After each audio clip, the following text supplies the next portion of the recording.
këto 2 ditë së bashku me delegacionin qeveritar nga Republika e Maqedonisë së Veriut, me zëvendëskrye ministrin dhe ministrat dhe përfaqësues edhe nga odat ekonomike dhe përfaqësues të biznesit nga Maqedonia, po qëndrojmë në Brno të Çekisë, në sajmin më të madh të Brno Expo, që zhvillohet të 2 ditë.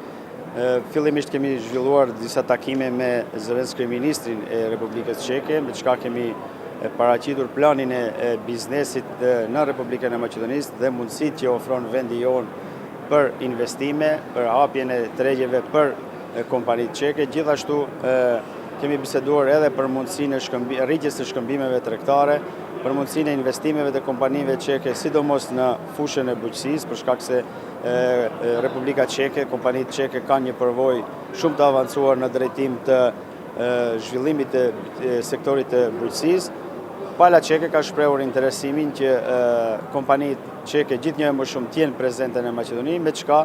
u dakorduam që të intensifikohen edhe rritja e shkëmbimeve të përvojëve dhe takimeve më të shpeshta në vendin tonë.